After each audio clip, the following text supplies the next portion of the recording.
जय हिंद दोस्तों। आज के इस वीडियो में हम लोग बात करने वाले हैं समानता के अधिकार के बारे में। देखिए, हम लोग जो इंडियन पॉलिटी यानी कि भारतीय राज्य व्यवस्था पढ़ रहे हैं, तो भारतीय राज्य व्यवस्था में हम लोगों ने जो मौलिक अधिकार पढ़े हैं उनमें से आर्टिकल 12 और 13 पढ़ चुके हैं, जो पिछला वाला वीडियो था। तो इसमें हम लोग पढ़ेंगे समानता का अधिकार। देखिए, जो समानता का अधिकार है उसको हमारे संविधान के आर्टिकल 14 से लेकर 18 तक में बताया गया है। तो इसके अंतर्गत देखें तो कितने आर्टिकल आते हैं 14 से 18 तक में? 14 से 14, 15, 16, 17, 18। ठीक है, तो मतलब कुल मिलाकर के 5 आर्टिकल इसके अंतर्गत आते हैं। कितने आर्टिकल हैं? 5 आर्टिकल। ठीक है, तो यहां पर याद रखना। देखिए, समानता का जो अधिकार है इसको हम लोग पढ़ेंगे काफी डिटेल के साथ में। हम समानता के अधिकार को पढ़ने वाले हैं। देखिए, समानता का अधिकार में सबसे पहला यदि हम लोग आर्टिकल देखें तो क्या है? आर्टिकल 14। ठीक है, बेसिकली जो आर्टिकल 14 है इस आर्टिकल पर हम लोग डिटेल के साथ में चर्चा करने की कोशिश करेंगे। इतना डिटेल आपको बता देंगे कि किसी भी एग्जाम में उससे ज्यादा तो पूछा ही नहीं जा सकता इस आर्टिकल से। ठीक है, आर्टिकल 14 का बिल्कुल डिटेल के साथ में बात करने की कोशिश करेंगे। तो चलिए देखिए, आर्टिकल 14 में जो हम संविधान देखें, जो मौलिक अधिकारों का जो पोर्शन है उसमें देखें तो सीधी लैंग्वेज क्या लिखी है। देखिए, आर्टिकल 14 में देखें तो उसमें लिखा है कि राज्य किसी भी व्यक्ति के साथ में, उसमें कौन से शब्द लिखे हैं? राज्य, भारत के राज्य क्षेत्र के, जो भारत का राज्य क्षेत्र है उस क्षेत्र के किसी भी व्यक्ति के साथ में, किसी भी व्यक्ति के साथ में क्या नहीं करेगा? भेदभाव नहीं करेगा या फिर असमान व्यवहार नहीं करेगा। ये इसमें लैंग्वेज लिखी हुई है। आर्टिकल 14 में सीधा क्या लिखा है कि राज्य, ठीक है, राज्य भारतीय राज्य क्षेत्र के किसी भी व्यक्ति के साथ में विभेद नहीं करेगा या फिर उनके साथ में असमानता का व्यवहार नहीं करेगा। अब देखिए, यहां पर जो शब्द यूज किए गए हैं उनको समझ लीजिए। देखिए, पहली बात तो राज्य लिखा है, कौन विभेद नहीं करेगा? राज्य। ठीक है, तो राज्य शब्द जो है इसकी परिभाषा हमने आपको आर्टिकल 12 में डिटेल के साथ में समझाई है कि राज्य क्या कहलाता है। तो यहां पर राज्य शब्द का मतलब है देश की सरकार से, ठीक है, जो संसद नियम बनाती है। ठीक है, तो सरकार जो है भारत की, वो राज्य क्षेत्र के अंतर्गत किसी भी व्यक्ति की, कोई भी व्यक्ति जो भारत के राज्य क्षेत्र के अंतर्गत हो। राज्य क्षेत्र का मतलब जो भारत का संपूर्ण क्षेत्र है। राज्य क्षेत्र जो है इसको कहां पर हमारे संविधान में बताया गया है? तो राज्य क्षेत्र को भारतीय संविधान के भाग 1 में बताया गया है। भाग 1 जो हमने आपको यूनियन एंड इट्स टेरिटरी वाला पार्ट पढ़ाया था, तो उसमें भाग 1 जो बताया था उसमें था। ठीक है, आर्टिकल 1 था, कौन सा आर्टिकल? अनुच्छेद 1, उसमें था कि भारत का राज्य क्षेत्र का वर्णन आर्टिकल 1 में है। ठीक है, तो राज्य यानी भारत की सरकार, राज्य क्षेत्र यानी कि भारत का जो संपूर्ण राज्य क्षेत्र है उस क्षेत्र के अंदर जितने भी लोग हैं, कोई भी व्यक्ति यदि भारतीय राज्य क्षेत्र के अंदर प्रवेश कर गया तो फिर उसको आर्टिकल 14 का लाभ मिलना शुरू हो जाएगा। देखिए, किसी भी व्यक्ति के साथ में, किसी भी व्यक्ति यदि हम लोग बोले तो इसमें देखिए नागरिक और विदेशी यहां पर नहीं आएंगे, ये सभी के लिए उपलब्ध है, क्योंकि लिखा है ना कि किसी भी व्यक्ति के लिए। तो मतलब ये हुआ कि ये सभी लोगों के लिए उपलब्ध है, यानी कि इसका लाभ नागरिकों को भी मिलेगा, जो भारत के नागरिक हैं उनको भी इसका लाभ मिलेगा, और जो विदेशी हैं, कौन है?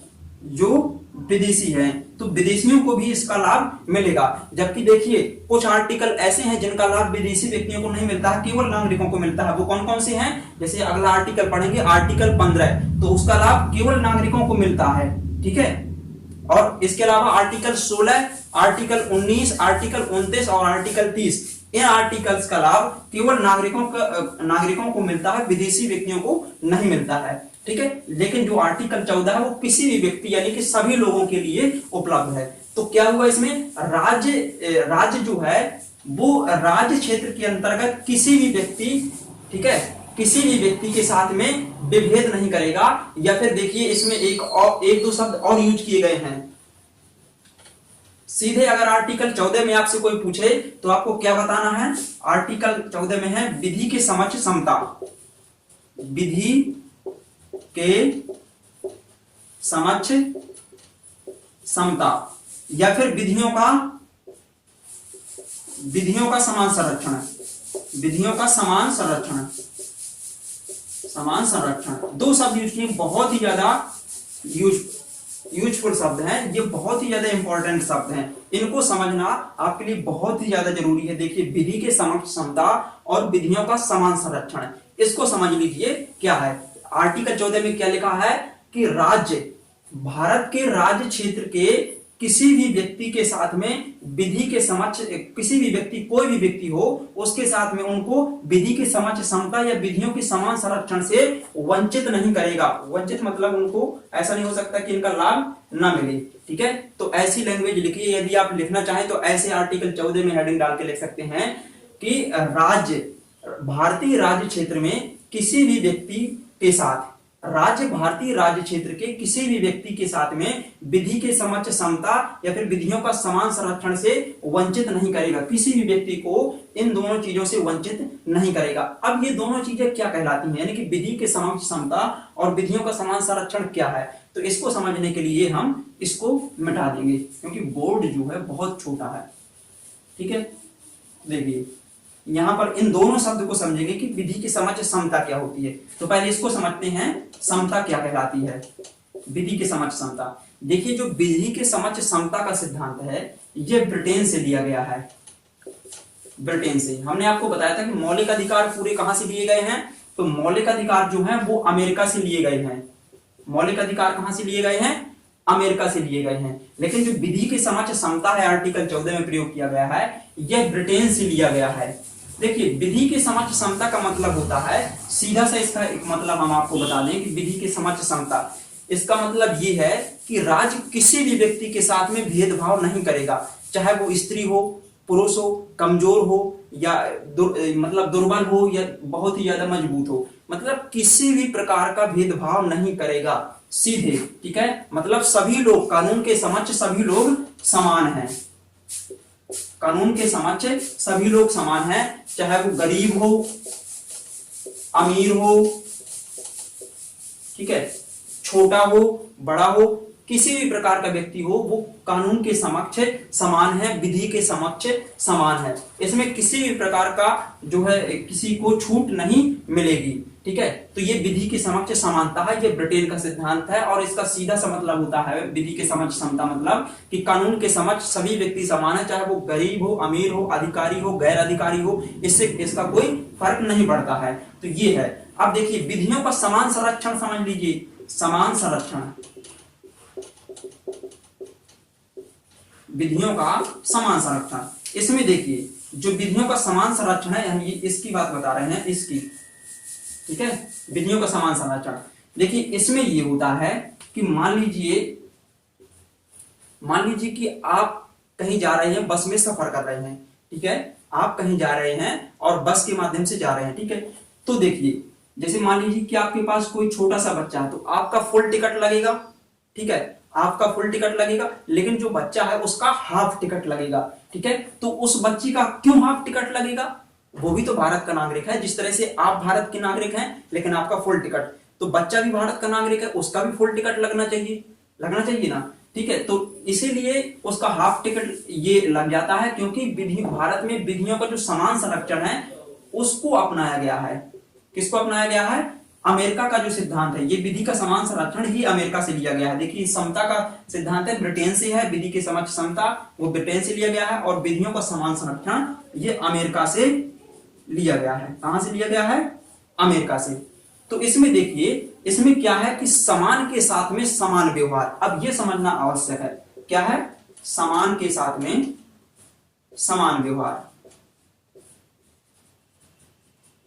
समान व्यक्तियों के साथ में समान व्यवहार किया जाएगा। मतलब देखिए, जैसे मान लीजिए कि कोई गरीब आदमी है, कोई बहुत ही ज्यादा पुअर है, मतलब गरीब है एक तरह से, उसको सीधे बोल दो, ठीक है, तो उसको कुछ लाभ मिलेगा सरकार के द्वारा, ठीक है, क्या मिलेगा उसको सरकार के द्वारा कुछ ना कुछ लाभ मिलेगा आपको, ठीक है, और जो अमीर है उसको थोड़ा कम लाभ मिलेगा, ठीक है। तो ये कहलाता है विधियों का समान संरक्षण, माने कि गरीब, जो लोग असमान हैं उनको भी समान के साथ में यहां पर लाने के लिए कुछ उनको सहायता प्रदान की जाएगी सरकार के द्वारा। तो इसको बोलते हैं विधियों का समान रूप से संरक्षण, मतलब सभी के साथ में समान व्यवहार किया जाएगा, है ना। जबकि ब्रिटेन का जो समता का सिद्धांत है, विधि के समक्ष समता, तो इसमें है कि कोई भी व्यक्ति हो, चाहे वो अमीर गरीब, कोई फर्क नहीं पड़ता है, वो सभी कानून की नजर में विधि के समक्ष एक समान है। जबकि यहाँ पर अमीर और गरीब का फर्क पड़ता है, जो लोग गरीब हैं उनको आरक्षण भी प्रदान किया जाता है, ठीक है। तो ये है विधि के समक्ष समता। तो ये आपको समझ में आया होगा। अभी देख लीजिए विधि के समक्ष समता जो है, इसको हम थोड़ा और देखेंगे। जो ब्रिटेन का सिद्धांत है विधि के समक्ष समता, तो ये इसको आप लोग लिख भी सकते हैं, स्क्रीनशॉट भी ले सकते हैं, ठीक है। तो देखिए विधि की समक्ष समता को हम लोग यहां से मिटा देंगे, ठीक है। अब समता का सिद्धांत देखें जो एवी डाइसी ने दिया था, ब्रिटिश न्यायविद थे, ठीक है। अब देखिए इनका सिद्धांत समझ लीजिए, विधि के समक्ष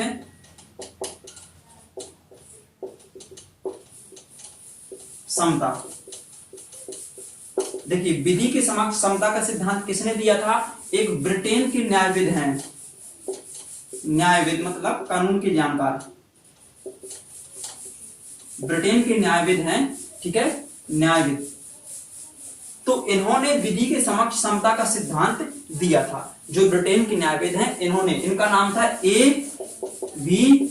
डायसी, ठीक है। तो एग्जाम में मेंस में भी पूछ लिया जाता है कि ए.वी. डायसी का सिद्धांत क्या है और वह भारत के संविधान में किस तरह से लागू होता है, ठीक है। इस तरह का क्वेश्चन बना के पूछा जा सकता है। तो देखिए ए.वी. डायसी का सिद्धांत आप लोग समझ लीजिए। यहाँ पर देखिए ए.वी. डायसी के जो सिद्धांत दिया है, जो ए.वी. डायसी ने, उन्होंने 3 बातें कही हैं अपने विधि के समक्ष समता के सिद्धांत में। 3 बातें कही हैं। उनमें से पहली बात तो उन्होंने कही है कि किसी भी व्यक्ति को सिवाय कानून के उल्लंघन के दंडित नहीं किया जा सकता है। मान लीजिए मतलब इसका ये होता है कि किसी भी व्यक्ति को, कोई भी व्यक्ति हो, जब तक वो किसी कानून का उल्लंघन नहीं करता है तब तक उसको दंड नहीं दिया जा सकता है, ठीक है। तो बिना उल्लंघन किए दंड जो है वो नहीं दिया जाएगा। यदि व्यक्ति कानून का उल्लंघन करेगा तभी उसको दंड दिया जा सकता है, यानी कि उसके साथ में समानता का व्यवहार किया जाएगा। यदि उसने उल्लंघन कानून का किया है तब उसको दंड दिया जाएगा। तो पहला तो ये है, सिंपल सा है। दूसरा, इन्होंने अपने सिद्धांत में ये बात कही है कि विधि के समक्ष सभी व्यक्ति समान हैं। विधि के समक्ष सभी व्यक्ति समान हैं, चाहे वो गरीब हो, अमीर हो, कोई फर्क नहीं पड़ता, ठीक है। विधि के समक्ष सभी व्यक्ति समान है, चाहे वो गरीब हो, अमीर हो, अधिकारी हो, गैर अधिकारी हो, सभी लोग विधि के समक्ष या कानून के समक्ष समान हैं। किसी के साथ में असमानता का व्यवहार नहीं किया जाएगा। तो एक दूसरी बात ये कही ए.वी. डायसी ने। जो तीसरा सिद्धांत है ए.वी. डायसी का, ये बहुत ज्यादा इंपॉर्टेंट है। देखिए तीसरे सिद्धांत में इन्होंने कहा है, ए.वी. डायसी ने तीसरे सिद्धांत में इन्होंने क्या कहा, यहां पर देखिए, समझ लीजिए इसको। तीसरे सिद्धांत में कहा है कि व्यक्तिगत अधिकारों की प्रमुखता,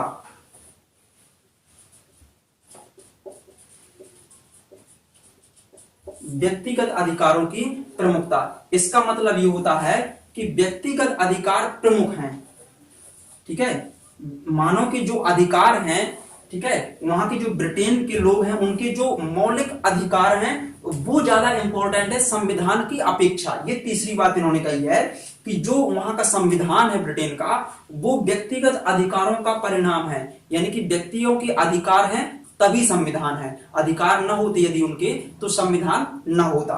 तो इसलिए वहां पर व्यक्तिगत अधिकारों को ज्यादा इंपॉर्टेंस दी गई है, ठीक है। जबकि भारत में देखिए इसी चीज को यदि हम भारत में लागू करके देखें तो भारत में उल्टा चीज है। देखिए ये भारत में लागू होता है, ए.वी. डायसी की कितने सिद्धांत भारत में लागू होते हैं, तो पहला लागू हो जाता है, दूसरा, ठीक है, कानून के उल्लंघन के सिवा बिना कानून के उल्लंघन के दंड नहीं दिया जा सकता है, तो ये तो भारत में भी है। दूसरा है समान व्यवहार किया जाएगा, ठीक है।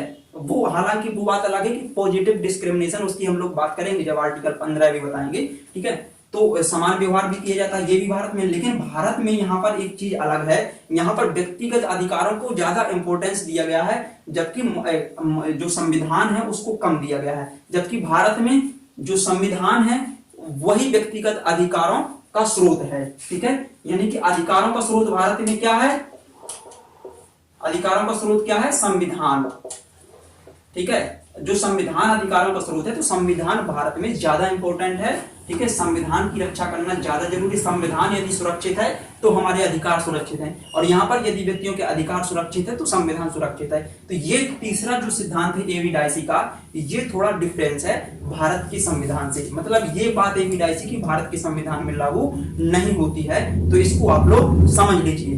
ठीक, तो ये हुआ आपके आर्टिकल 14 में जो एवी डायसी का सिद्धांत है। आपको आर्टिकल 14 में समझ में आया होगा। आर्टिकल 14 में क्या लिखा है कि राज्य किसी भी व्यक्ति के साथ में, राज्य भारतीय राज्य क्षेत्र के अंदर किसी भी व्यक्ति के साथ में या किसी भी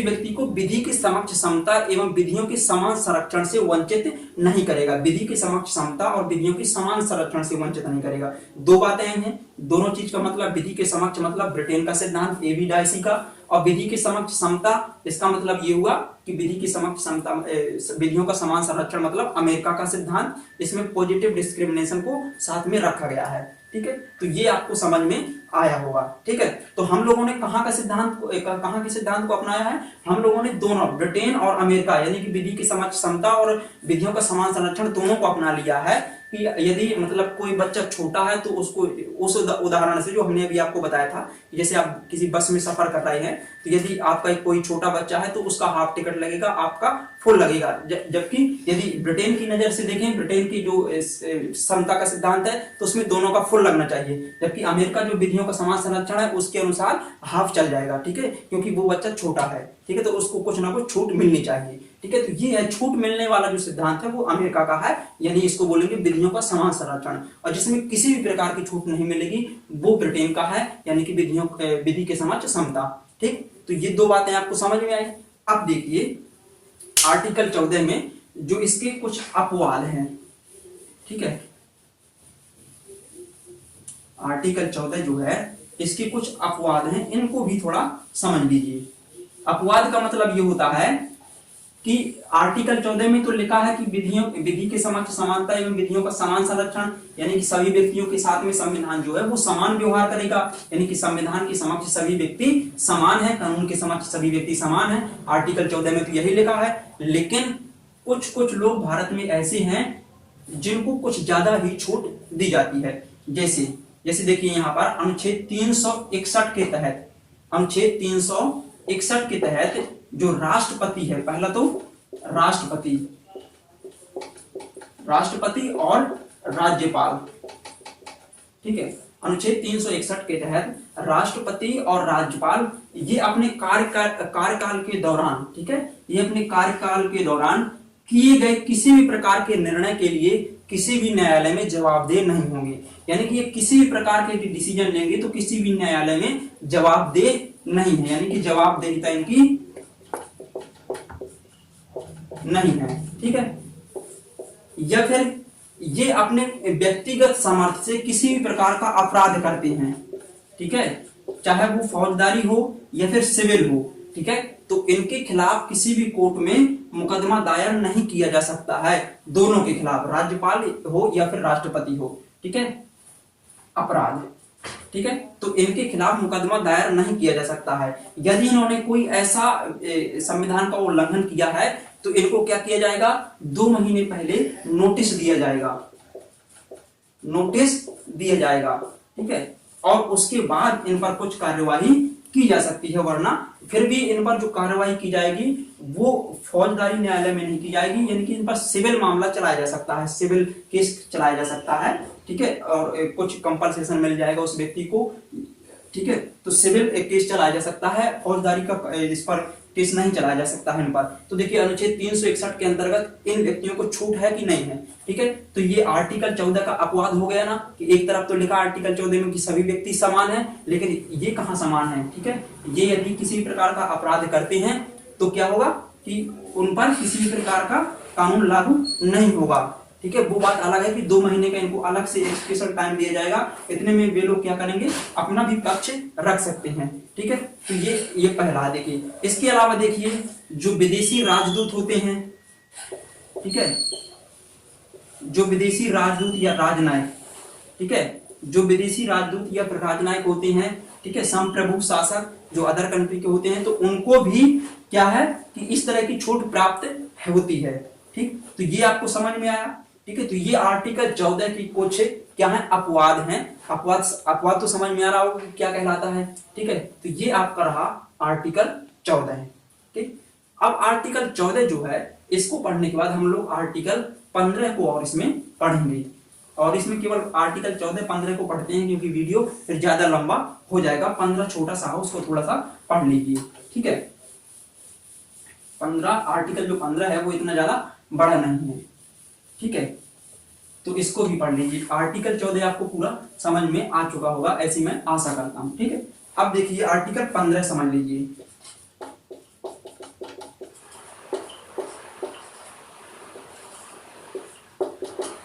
आर्टिकल 15 देखिए, आर्टिकल 15 में क्या लिखा है।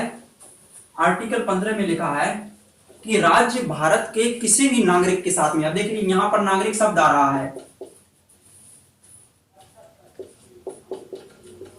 राज्य भारत के किसी भी नागरिक के साथ में, राज्य जो है, राज्य माने देश। ठीक है, राज्य शब्द की परिभाषा आर्टिकल 12 में है। तो राज्य भारत के किसी भी नागरिक के साथ में केवल, यहां पर शब्द पर ध्यान देना, केवल धर्म, मूल वंश, देखिए यहां पर थोड़ा इसको वो कर लेते हैं। ठीक, ठीक है, राज्य भारत के किसी भी नागरिक के साथ में केवल धर्म, मूल वंश, लिंग, जाति या जन्म स्थान, ठीक है, इतने शब्द हैं। धर्म, मूल वंश, लिंग, जाति या जन्म स्थान, इन आधारों पर विभेद नहीं करेगा किसी भी नागरिक के साथ में। नागरिक शब्द यूज किया गया है तो इसका मतलब ये है, ये जो आर्टिकल है ये केवल नागरिकों के लिए उपलब्ध है। ठीक है, विदेशियों के लिए उपलब्ध नहीं है। ठीक है, तो कितने शब्द इसमें है, धर्म, मूल वंश, लिंग, जाति, जन्म स्थान।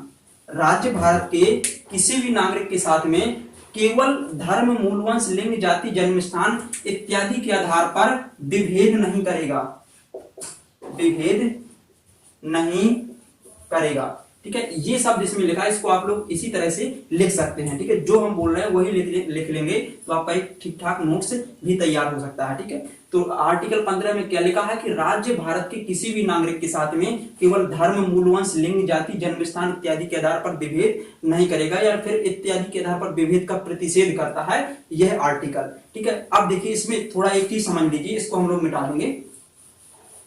देखिए यहां पर लिखा है कि इन आधारों पर विभेद नहीं करेगा, लेकिन देखिए ये जो आर्टिकल है ये दो तरह से बताता है। एक तो राज्य के लिए कहता है कि राज्य विभेद नहीं करेगा, और दूसरा पर्सनल व्यक्तियों के लिए भी कहता है, यानी कि राज्य के लिए भी ये उपबंध करता है और व्यक्तिगत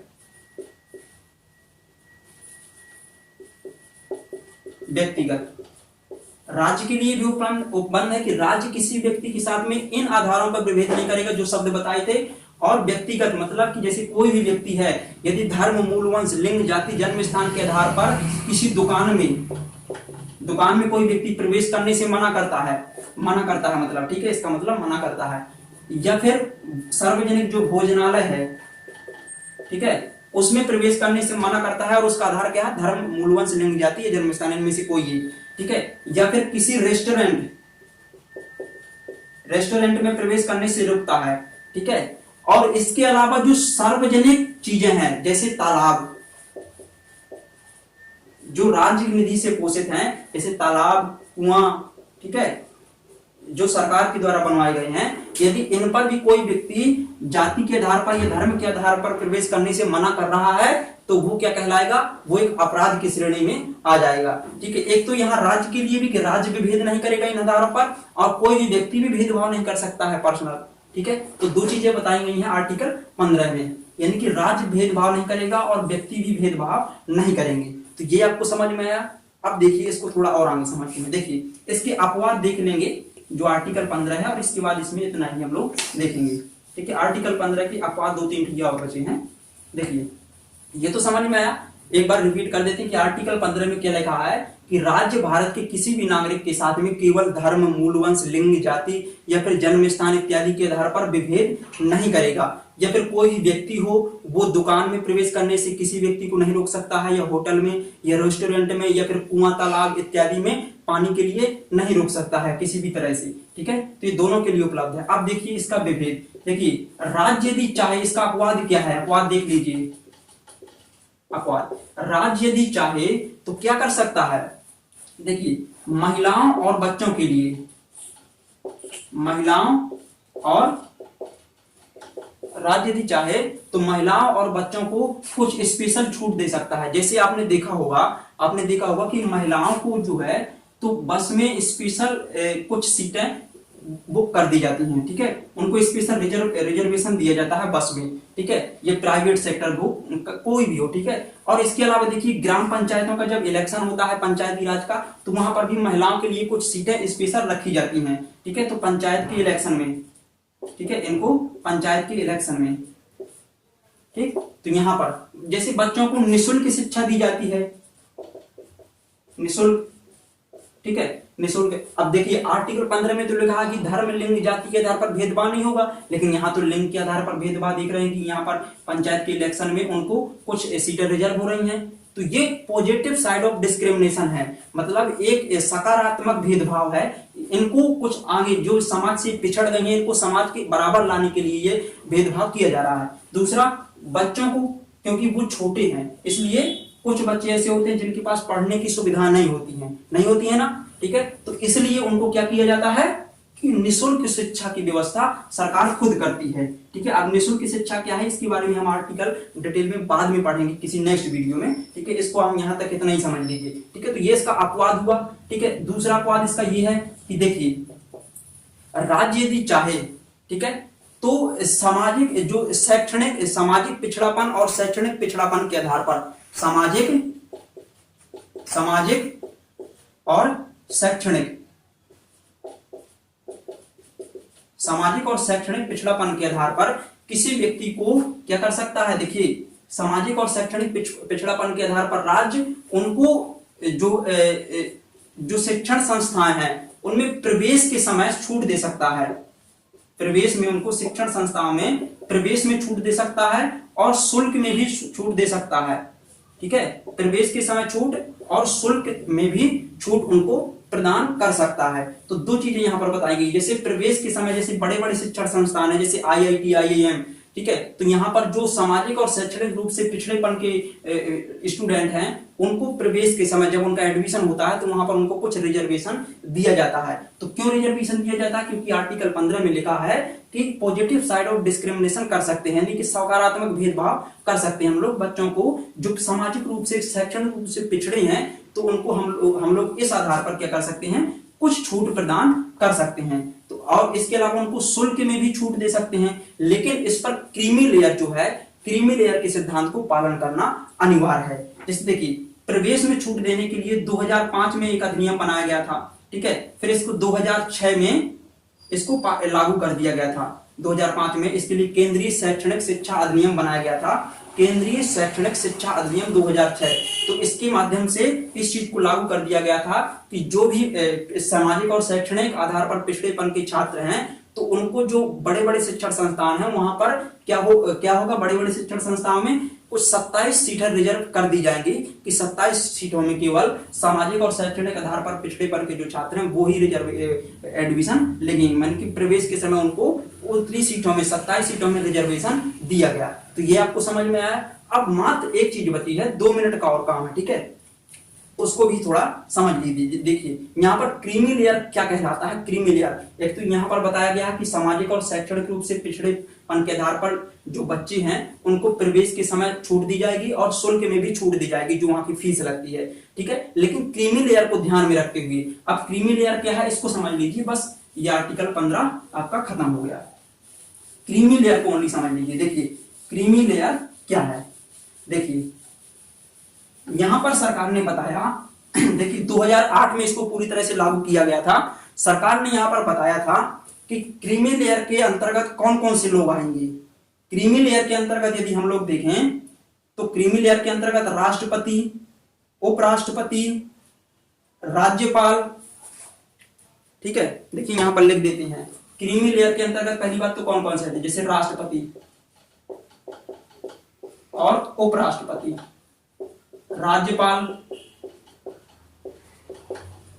राज्यपाल, ठीक है। इसके अलावा यूपीएससी के जो अध्यक्ष होते हैं, अध्यक्ष और सदस्य। इसी तरह से जो स्टेट पीएससी, जो राज्य लोक सेवा के जो अध्यक्ष हैं और सदस्य, ठीक है। तो इनको भी, इनके जो बच्चे हैं वो क्रीमी लेयर के अंतर्गत आएंगे। यानी कि यदि ये सामाजिक और शैक्षणिक आधार पर पिछड़े भी हैं इनके बच्चे, तो भी क्या नहीं होगा, इनको प्रवेश के समय छूट नहीं दी जाएगी, शुल्क में भी छूट नहीं दी जाएगी बड़े बड़े शिक्षण संस्थाओं में, ठीक है। तो आर्टिकल 15 में जो अपवाद है, उन अपवादों का लाभ इनके बच्चों को नहीं मिलेगा, क्योंकि ये इनके जो माता पिता हैं ये काफी बड़े बड़े पदों पर बैठे हुए हैं, ठीक है। और इसके अलावा जैसे और भी इसमें लोग आते हैं, जैसे यहाँ पर सुप्रीम कोर्ट के मुख्य न्यायाधीश, मुख्य चीफ जस्टिस, ठीक है, सुप्रीम कोर्ट के चीफ जस्टिस, या फिर हाई कोर्ट के भी चीफ जस्टिस। इसके अलावा जो निर्वाचन आयोग है उसके मुख्य निर्वाचन आयुक्त और उसके सदस्य, ठीक है। तो इतने ढेर सारे लोग, जैसे लेखक, इंजीनियर, डॉक्टर, अधिवक्ता, ये सभी लोग क्रीमी लेयर के अंतर्गत आते हैं। तो क्रीमी लेयर के अंतर्गत जो आते हैं उन लोगों के बच्चों को इसका लाभ नहीं मिलेगा उच्च शैक्षणिक संस्थान में सामाजिक और शैक्षणिक आधार पर पिछड़ापन में प्रवेश के समय छूट, तो इसका लाभ उनको नहीं मिलेगा, इनके बच्चों को, ठीक है। तो क्रीमी लेयर का पालन किया जाएगा। क्रीमी लेयर हेडिंग डाल के इतनी सब चीजें लिख सकते हैं, इसमें डॉक्टर, अधिवक्ता, इंजीनियर, लेखक, सलाहकार, ये सब चीजें भी आप लोग जोड़ सकते हैं। इन सभी के बच्चे जो हैं वो क्रीमी लेयर के अंतर्गत आएंगे। और जो यदि वो उच्च शैक्षणिक संस्थानों में जैसे IIT, IIM, ठीक है, तो इनमें यदि वो प्रवेश लेंगे तो उनको छूट नहीं मिलेगी, शुल्क में भी छूट नहीं मिलेगी। तो ये है आर्टिकल 15 का अपवाद, ठीक है। लेकिन किसी जो बच्चे रियल में पिछड़े हैं, जो क्रीमी लेयर के अंतर्गत नहीं आते हैं, उनको छूट मिलेगी, ठीक है, उनको क्या मिलेगी, छूट मिलेगी। तो यहां पर याद रखना, ठीक है। और उनकी आय के आधार पर भी देखा जाता है कि शुल्क में छूट जो है तो वो आय पर भी देखा जाता है। छात्रवृत्ति भी बच्चों को दी जाती है, तो आय के आधार पर वो जो आपको पता ही होगा कि कितनी उनकी आय होना चाहिए, ठीक है। तो कुछ लोग बोलते हैं 8 लाख से ऊपर जिनकी आय है वो क्रीमी लेयर के अंतर्गत आएंगे। तो क्रीमी लेयर के अंतर्गत एक कैटेगरी और है कि जिन बच्चों के माता पिता की आय जो है वो 8 लाख से अधिक है, वर्तमान में इतनी ही है, ठीक है। तो उनको भी इस चीज का लाभ नहीं मिलेगा, ठीक है। तो इसमें हम दोस्तों इतना ही देखेंगे। अब जो नेक्स्ट वीडियो आएगा उस वीडियो में हम लोग बात करेंगे जो 15 के बाद जो आर्टिकल 16 है, यानी कि लोक नियोजन के विषय में अवसर की समानता, तो उसको हम लोग डिटेल से पढ़ने की कोशिश करेंगे। और इनमें जो भी छूट गया है, जो भी आपको समझ में आए, तो आप लोग कमेंट कर सकते हैं, हम आपको ठीक से इसको समझा देंगे, ठीक है। तो तब तक बने रहिए हमारे साथ। जय हिंद।